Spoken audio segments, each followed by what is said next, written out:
आप ही लोगों से जानना चाह रहा हूं मैं। कॉम्पिटेंट कोर्ट है, सिविल कोर्ट है, पार्टी ने सूट फाइल करा रिकवरी ऑफ मनी, कोर्ट ने डिक्री दे दी, बोले जाओ, दिया, तथास्तु 5 लाख रुपया प्लस 20% इंटरेस्ट, ले लो डिक्री। मिल जाएगा पैसा, मिल जाएगा 5 लाख रुपीज प्लस 20%, यस और नो?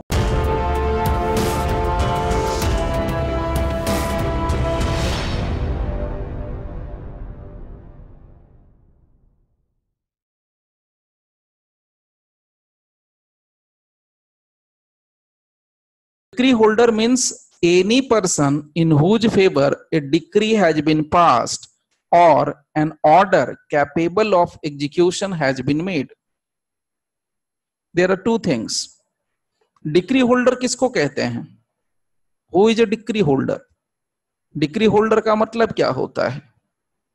चलिए समझ लेते हैं डिक्री होल्डर क्या होता है, कायदे से समझना। पेपर में डिक्री पास किया गया है। नाउ डिक्री क्या होता है ये आप बाकायदा समझ चुके हैं, अब इस पे क्वेश्चन मत पूछना। डिक्री क्या होती है इसको आपने बाकायदा समझ लिया है सेक्शन 2 सब सेक्शन 2 के अंदर कि what do you mean by decree. किसको डिक्री कहेंगे, किसको डिक्री नहीं कहेंगे। डिक्री के लिए क्या चाहिए? सूट चाहिए।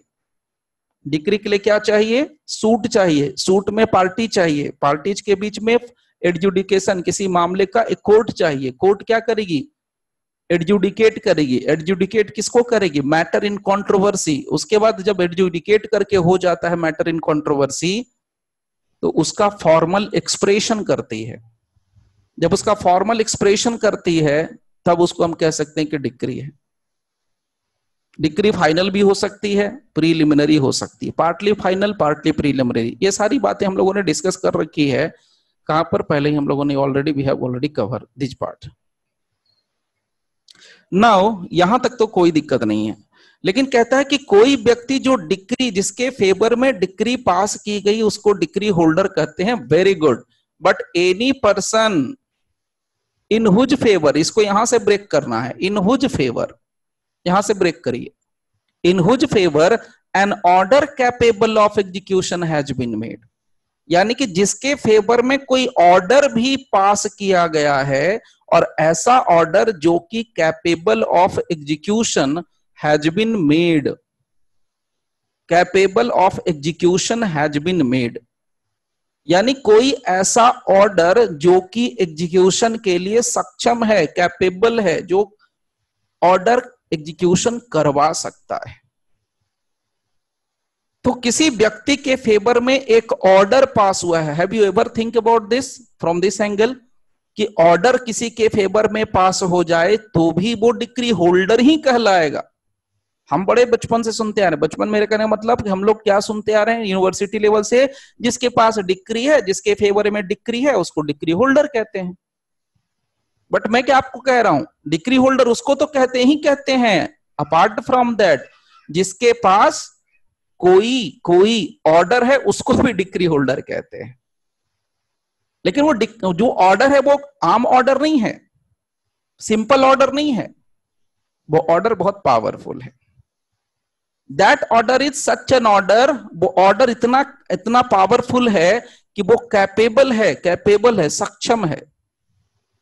क्या करने के लिए? Capable of execution has been made. So order capable of execution, order capable of execution यानी किसी व्यक्ति के फेवर में कोई ऐसा आदेश पारित हुआ है, कोई ऐसा ऑर्डर पास हुआ है जिस ऑर्डर से एग्जीक्यूशन कर सकता है व्यक्ति, उसको भी डिक्री होल्डर कहेंगे। जरा दिमाग के घोड़े दौड़ाना।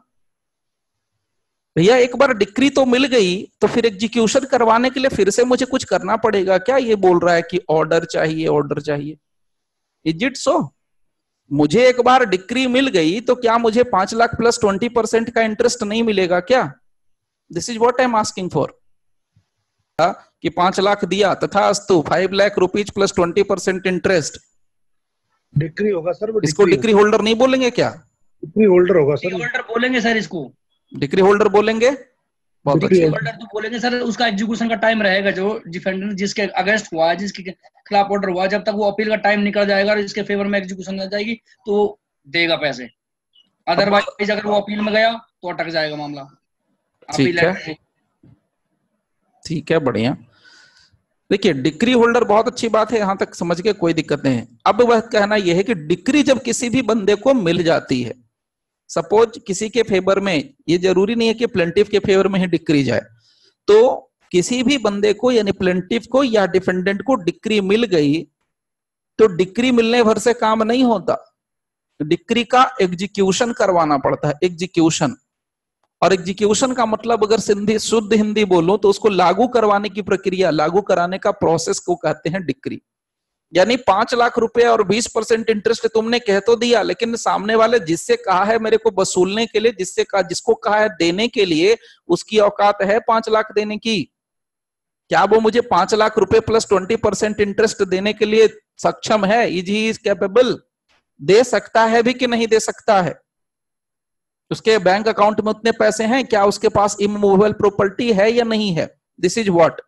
तो अब क्या करना पड़ेगा, अब मुझे उस डिक्री को ले जाकर के कॉम्पिटेंट कोर्ट के अंदर एग्जीक्यूशन फाइल करनी पड़ेगी। अब मैं जब एग्जीक्यूशन फाइल करूंगा तब जाकर के वो डिक्री क्या होगी, अगर मान लेते हो मैं सब कुछ ओके समझता हूं, कोई किसी तरह का बाधा विघ्न उत्पन्न नहीं होता हो, तो कोई अपील फपील नहीं होती हो, मैं ये मान के चलता हूं, तो देयर इज नो अपील, ये मैं मान के चलता हूं, प्रिज्यूम करके चलता हूं, तो उस डिक्री का क्या होगा? एग्जीक्यूशन होगा। उस डिक्री का क्या होगा? एग्जीक्यूशन होगा। अब उस डिक्री का जब एग्जीक्यूशन होगा, इसका मतलब क्या होगा कि कोर्ट एक फिर ऑर्डर पास करेगी। पहले तो मेरे को एग्जीक्यूशन पिटीशन लगाना पड़ता है। Try to understand this concept.